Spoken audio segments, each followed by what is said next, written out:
Na društvenim mrežama često imamo prilike da vidimo video snimke životinja kako opušteno prilaze ljudima, ali kada to učini medved, iako je još uvek tako reći meče, to postane intern senzacija, pogotovo ako se sve dešava u našem komšiluku. Mladi medved, navodno iz Crne Gore, postao je pravi hit na društvenim mrežama, nakon što se na YouTube kanalu Podgoričkog vremeplova pojavio snimak kako opušteno i znatiželjno prilazi parkiranom automobilu, ipak, kada je iza njega stao drugi automobil.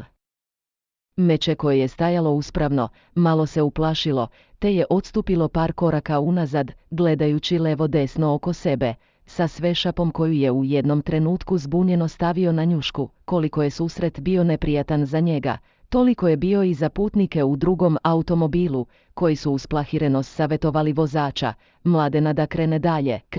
kreni Mladene, može da bude opasno, govorila je uzbuđeno ženska osoba u automobilu dok je nasred puta, pored drugih kola, na dve noge stajao zbunjeni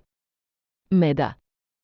U komentarima ispod snimka, korisnici su komentarisali kako je meče bilo gladno, te se ponadalo da će možda dobiti neku hranu od vozača, nesvesno da na taj način može da ugrozi kako svoju bezbednost, ali i ljude koji su stali videći ga na putu.